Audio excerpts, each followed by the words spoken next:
Right, hello Year 6. My name is Miss Mills. I'm Director of English here at Kelvin, and I may well teach some of you when you come to us in September. What I'm going to look at today with you is a lesson that is to do with writing. So I know you met Mrs. Jones and she did a lesson on reading, and I'm going to do a lesson on writing. And I'm going to give you a little bit of a taster about how English lessons might be when you get here in September. So the first thing we try and do in any lesson, because, you know, when you come to secondary school, you're moving around the school, you might be in science one lesson, then you move to maths, then you come to English. So we all do what we call a do now activity. That means you come into your classroom, and if some of you have come from one part of the building and some of you come from another, it's a way to settle everybody down and get your minds in English, okay? So what we're going to look at is an activity we do as a do now activity. Now, we often, I've put what the 9-letter word is. It's a boondongle, which is a noun, and it's from the BFG. I thought all human beings is full of brains, but your head is emptier than a boondongle, says the BFG. Now, but what I want you to do, and that's sort of what we do here at English, is I want you to look at those 9 letters, and I'm going to see how many words you can actually make from those 9 letters, okay? You're not allowed to use anybody's name, so I can immediately see there, Ben, you're not allowed that name, okay? It's got to be other nouns, okay, other things, or other verbs if you can see them even, or even an adjective. You might find one of those in there, okay? So to get your brains into an English lesson, I'm going to ask your teacher to pause the lesson just for 2 minutes. That's all I wanted to pause it for, okay? And I want you to see how many words you can make. Now, you've got some lined paper in your booklets, and that's all you'll need to use, okay? So using the lined paper in your booklets, I'm going to give you 2 minutes. Go. Okay, so how many did you find? Hopefully you found lots of words. Right, so hopefully now we're all thinking about English writing when you get to secondary school. So here at Kelvin, you'll have 5 English lessons a week, but there's a lot of variety in what we actually do each lesson. So I'm sure Mrs. Jones went over this with you, but doesn't hurt to hear it all again. You've got a reading for pleasure lesson. We do a mastery writing lesson. I'll give you a bit of a taster of that now. We do a literary heritage, and you'll do 2 lessons of those, okay? And then you do an accelerated reading lesson, and that is your week. So what we are going to do today is we're going to do some writing activities, okay? So I hope you're ready. All of the activities we will do today, you will be able to do on the lined paper provided in your booklet. Okay, so let's have a look at our first activity then.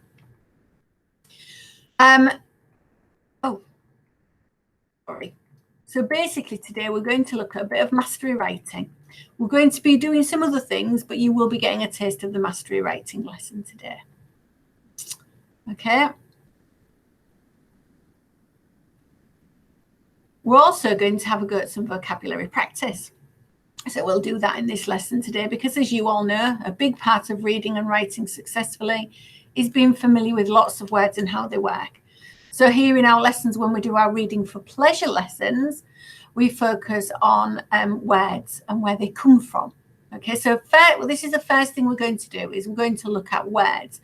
And I want us to focus on the word autobiography. So these are some of the activities we might do around writing. Now, auto, bio, and graphy make up autobiography. And the ancient Greeks were responsible for so many of the words we use in our English language today. Okay, it's a good word for us to look at because, you know, you're about to take a new step in your life's journey coming to secondary school. But what is an autobiography, and how do we know from the way the word is made up? Well, this is how. Okay, so auto is a word that means self, bio means life, and graphy means to write. So an autobiography is when you write a story about your own life, writing, and about yourself. Okay, so what I've done there is I've put author, bio, and graph in that box there. And I've also given you the first line of an example. But how many words can you think of which has one of those compounds in? So how many words can you think of that has the word author in? How many words can you think of that has the word bio in? And how many words can you think of that has the word graph in? Okay. So what I'm going to do again is ask your teacher to pause the lesson here. And I would like you to spend 5 minutes thinking of as many words as you can. Your teacher might want to give you 4 minutes to do it, and then a minute to feedback or to share with your partner. Okay, so if the lesson could be paused here just for 5 minutes to complete that activity.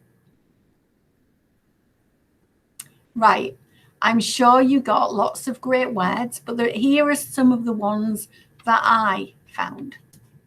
So we've got autograph. When famous people might do an autograph, their own signature. The old-fashioned word for a car is an automobile. Then we've got like a robot, an automaton. They're all words with auto in, and you might have found some of those words when you were discussing it. Bio, we've got biodiversity, biometrics, bionic. We've got graphite, autograph, paragraph, which I know you'll have done a lot of work on doing your writing and getting your paragraphs right, and telegraph. And all those words, come together to make the different words that we use in our language today. If there are any words there that you don't understand the meaning of, now would be a good chance to make a note of it. And at the end of the lesson, you could maybe have a go at looking that word up to see what it means. So any word there that you're not quite sure about, if you write it down, and then at the end of the lesson, you could maybe have a go at looking that up. So we do a lot of work around how words are broken down and the meaning behind these words. So for example, a benefactor. Bene comes from the word Latin, and means well. Factor comes from a word facere, meaning do good to. So when you put those two meanings together, bene meaning well and facere meaning do good to, benefactor actually means a person who gives money or other help to a person or a cause. So we do a lot of work around vocabulary when you come in year 7, and that helps you do really good pieces of writing for us because you're developing your vocabulary. But learning about where the words come from actually helps us to remember what those words mean, so that you can use them yourself in your writing. Okay, let's move on then. Right, this is a part of the mastery writing that we do here at Kelvin. So what I'm going to ask you to do is put each sentence into the past simple. So this is exactly what our year 7s do. Okay, I've taken a year 7 lesson and I'm just giving you a little bit of a taster here. So what I would like you to do is put each sentence in the past simple tense.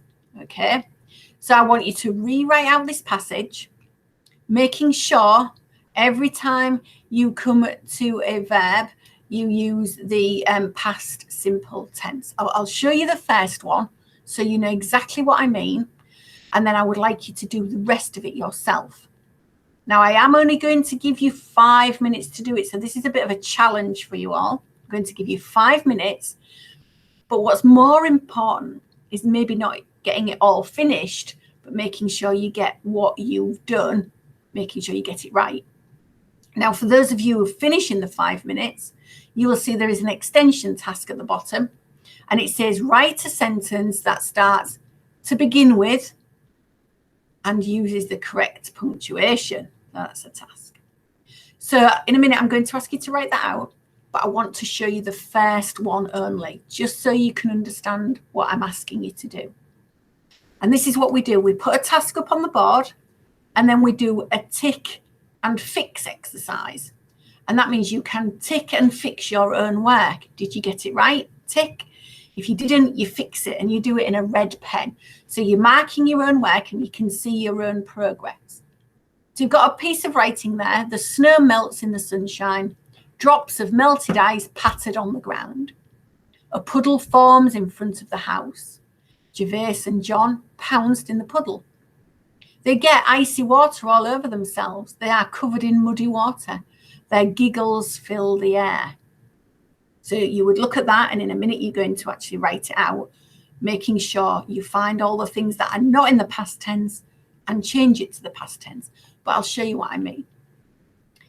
So the first one, the first sentence, the snow melts in the sunshine, you would cross out, you wouldn't write melts, you would write melted in the sunshine. Okay, so I've given you the first one. Now you will see in the bottom corner of the screen, there's a slash and a number 5. And that means there are 5 to find. And then you can see at the end, you can give yourself a score of how many you actually found. So there's the passage again. You've got 5 minutes to find 5 things that need correcting into the past simple. More importantly, you get, even if you only do 3 of them, if you get those 3 right, that's good. But if you do finish, there's an extension task. So again, I'm going to ask your teacher to pause the lesson here while you do that 5-minute task. And then what I will do is I will go through the answers with you. You can give yourself a score out of 5 and see how you did. Okay, we'll pause the lesson here. Excellent work, year 6. And I'll see you in 5 minutes. Okay, right. Hopefully you managed to do that activity. Let's go through some of the answers, and I'll go through them, and you can mark off on your work and you can give yourself a score out of 5.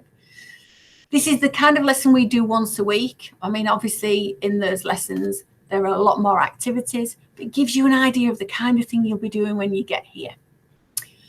And the activities get more and more difficult as the weeks go on as well. So let's go through the answers. Pens ready? Lovely. Let's go. So we have the snow melted in the sunshine. Oh. Right. Tick and fix your work. Here we go.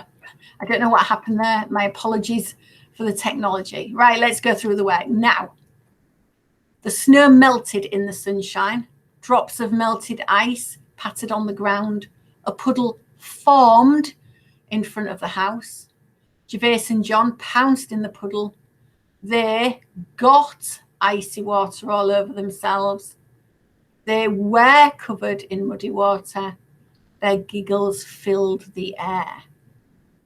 Okay, so give yourself a mark out of 5, and then we'll move on. Right, I'm going to go through another mastery technique with you. We're going to have a look at how to identify when something happens in a sentence, when it happened. The rule, so we're looking at it, is Amir laughed hysterically when James fell off his chair. When James fell off his chair is when it happened. So what we're going to do today is you're going to rewrite sentences so that the sentence starts with when it happened. So the rule is when you start with when it happened, you put a comma right after when it happened. Amir laughed hysterically when James fell off his chair. But if you put it at the start of the sentence, when James fell off his chair, comma, Amir laughed hysterically. When it comes at the end of the sentence, you don't need a comma. But when it comes at the start of the sentence, you put a comma immediately after when it happened. Okay? I'll go through that with you again, just so you're listening. The rule is when you start with when it happened, you put a comma right after when it happened. So each of the sentences you'll see below say when it happened.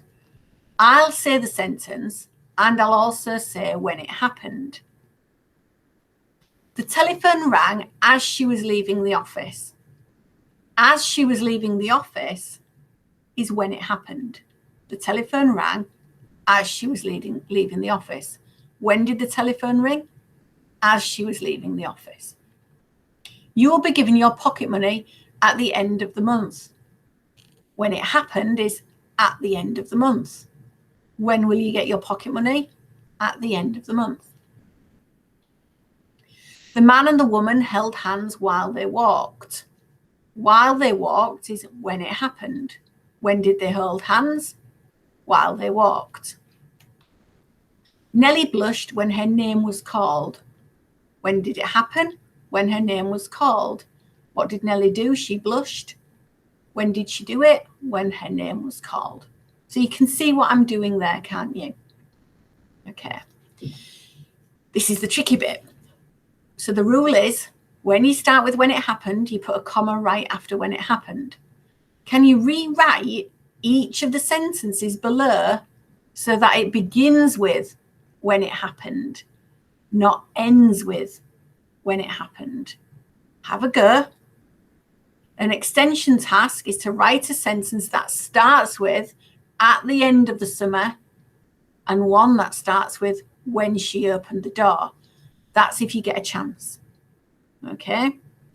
Now, I will let your teacher determine how long you have on this, but I think about 5 minutes again, just to see how many you can get done and how many you can get done correctly. Don't worry, I will go through the answers with you. So again, it's out of 4 and we can see what the right answers are and why they are the right answers. So again, I'm going to ask your teacher to pause the lesson here so you can do this activity.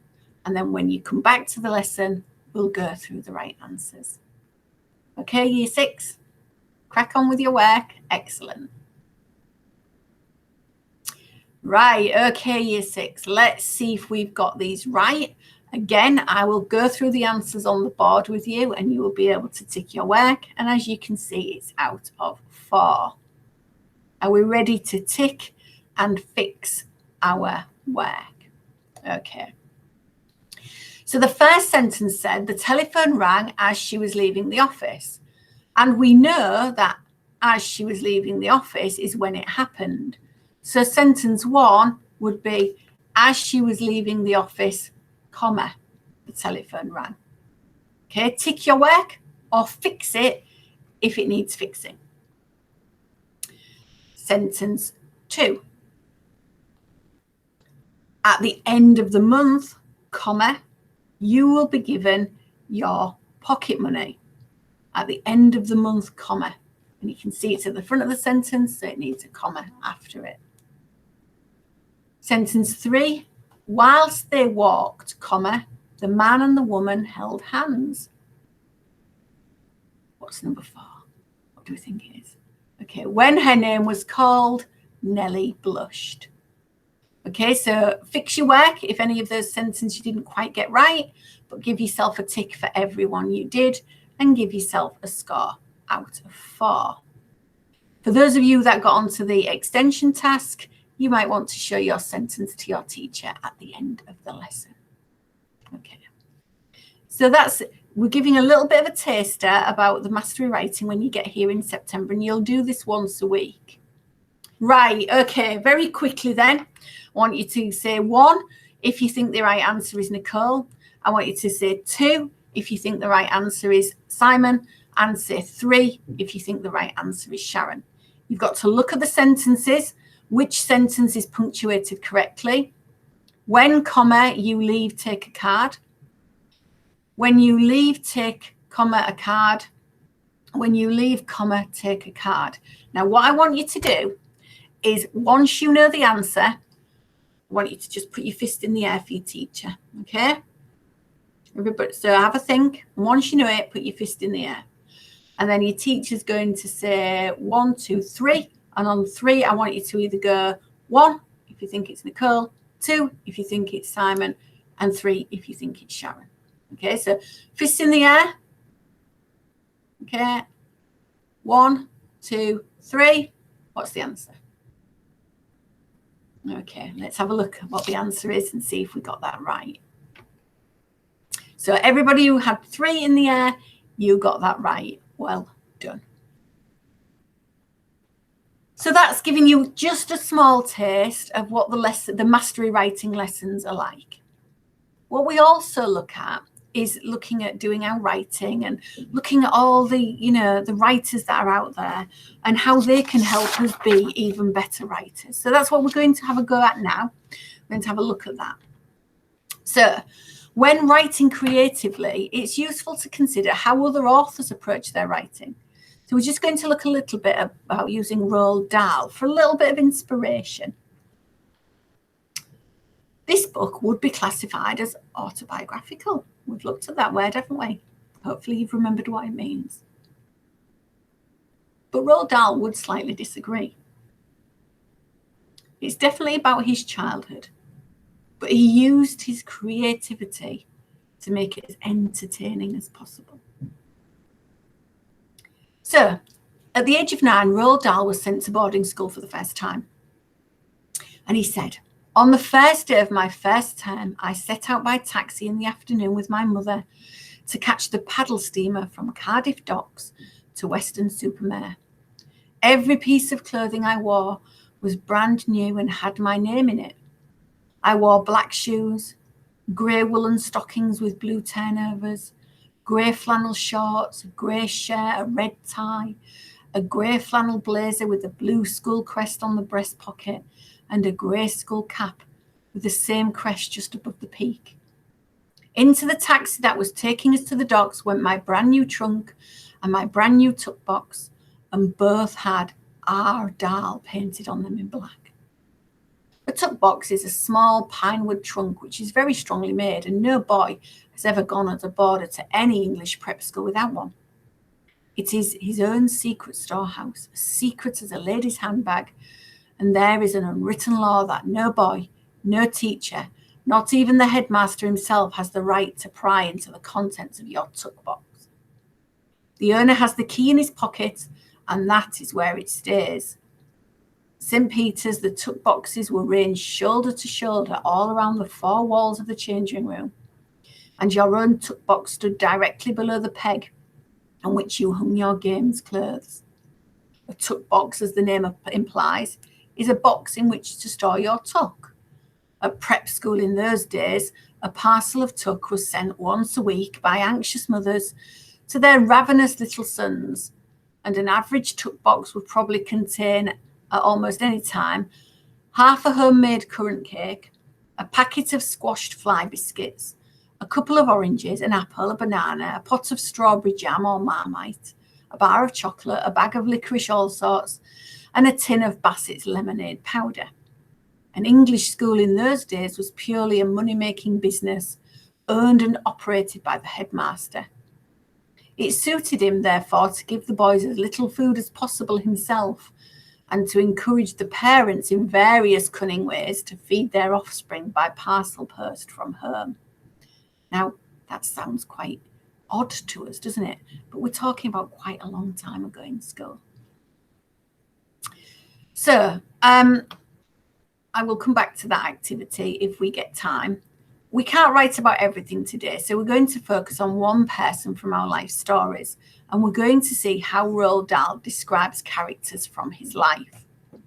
I'm going to read you a character description now, but it's not going to be on the screen. But what I would like you to do is listen really carefully to what I say, and I want you to write down the things you learn about this character. So you might learn how old the character is, or I might give you some clues to how old the character is. You might learn something about their personality. So, yeah, and you won't get everything, don't worry. Try and listen carefully and write down as many interesting details as you can. So I'm not going to say the character's name, but I'm going to read it, and I'm going to give you an example of what I would like you to do. So this is a description from one of his books. Her name was, I'm not going to say her name, so I'm just going to leave that blank. Her name was, she was a small, skinny old hag with a moustache on her upper lip. Okay, So you might write down on your paper, skinny old hag, moustache on her upper lip. Okay, so that's the kind of thing. And like I said, don't worry, I'll try not to read too quickly, but you won't get all of it. But I want you to really look out for those descriptions that you hear and write down the ones that you think are really interesting. Okay, are you ready? Her name was. She was a small, skinny old hag with a moustache on her upper lip and a mouth as sour as a green gooseberry. She never smiled. She never welcomed us when we went in, and the only time she spoke were when she said things like, "I'm watching you, so keep your thieving fingers off them chocolates," or "I don't want you in here just to look around. Either you forks out or you gets out."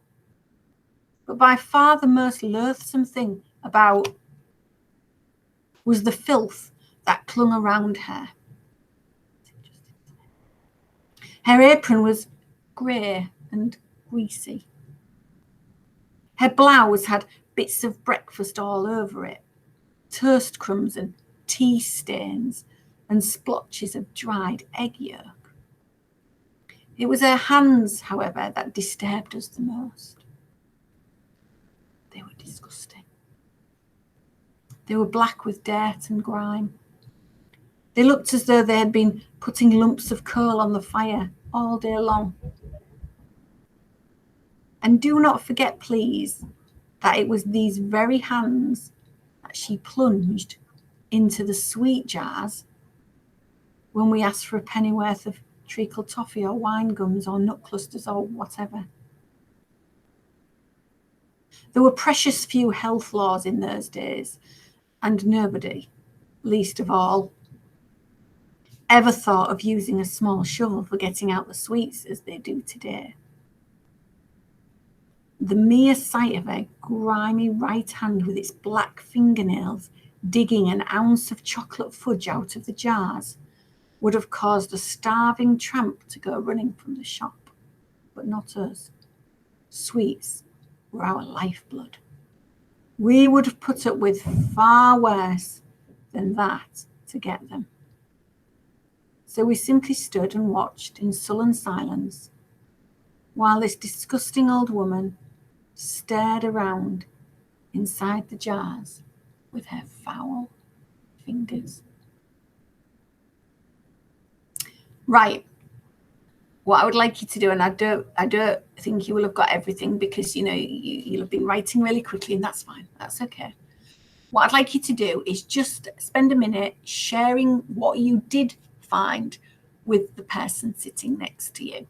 So again, I'm going to ask your teacher to pause the lesson for just 1 minute, share it, and your partner might have picked out some things that you haven't picked out, so you'll have even more ideas. Okay, just share, see how many you've got. We'll come back and I'll show you some of the description you might have found. Okay, so 1 minute, I'll see you back here. Okay, so hopefully you had a nice chat and you've got some of those descriptions down, even if you didn't get them all down. And you've probably got an idea of what this character looks like. Okay, let's have a look. So her name, for example, is Mrs. Pratchett. So some of you might have read this book, but there you go. And I've highlighted there in green some of the descriptions you might have heard. So she was a small, skinny old hag with a moustache on her upper lip and a mouth as sour as a green gooseberry. She never smiled. But by far the most loathsome thing about Mrs. Pratchett was the filth that clung around her. Her apron was grey and greasy.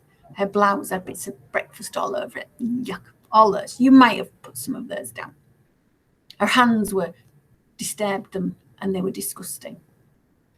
Okay, the mere sight of her grimy right hand with its black fingernails. This disgusting old woman stared around inside the jar with her foul fingers. Just want you to picture what Mrs. Pratchett must look like. Did you picture her like this? Maybe you did. Okay. And it's because Roald Dahl's writing has all that wonderful description in it that we can actually come up with that image in our mind, even if the image is not exactly as that image is on the screen. You will have had a really clear picture in your mind about what Mrs. Pratchett looked like. Let's have a quick look at this description. And he's describing one of his teachers this time. This man was slim and wiry and he played football. On the football field, he wore white running shorts and white gym shoes and short white socks. His legs were as hard and thin as ram's legs, and the skin around his calves was almost exactly the colour of mutton fat. The hair on his head was not ginger. It was a brilliant dark vermilion, like a ripe orange, and it was plastered back with immense quantities of brilliantine in the same fashion as the headmaster's. That's like an old-fashioned cream that acted a little bit like a gel. The parting in his hair was a white line straight down the middle of the scalp, so straight it could have only been made with a ruler. On either side of the parting, you could see the comb tracks running back through the greasy orange hair like tram lines. He sported a moustache that was the same colour as his hair, and oh, what a moustache it was. A truly terrifying sight, a thick orange hedge that sprouted and flourished between his nose and his upper lip and ran clear across his face, from the middle of one cheek to the middle of the other. But this was not one of those nail brush moustaches, all short and clipped and bristly, nor was it long and droopy in the walrus style. Instead, it was curled most splendidly upwards, all the way along, as though it had a permanent wave put into it, or possibly curling tongs, heated in the mornings over a tiny flame of methylated spirits. The only other way he could have achieved this curling effect, we boys decided, was by prolonged upward brushing with a hard toothbrush in front of the looking glass every morning. So again, look at the way he's described the hair, like tram lines, as if his parting had been done with a ruler. You've got his moustache all short and clipped and bristly, but then you've got the idea that it was curled up at the ends. And we can picture this teacher in our minds, can't we? Okay, so now as our final task, and I'm going to leave this one with your teacher, I want you to write about someone from your life. Remember, though, to be much kinder than Roald Dahl was, and write a description of a lovely person instead. If you are going to describe a monstrous character, it must not be anyone your class would recognise, because that's just not very nice. So there are two ways you can do this task. You can choose to write a description in a detailed paragraph, like the one we saw for Mrs. Pratchett. Or your teacher might even go back to that description of Mrs. Pratchett, so you can look at the way it was done and it can act as a model, and you can maybe do an opposite one and do a nice one. So where it says she never smiled, if you're making a nice character, it could be she beamed constantly from ear to ear like a Cheshire cat. So you could turn it around. So you can either write your description in a detailed paragraph, or you could draw your character. And around your character, you could annotate, which means write little descriptive phrases.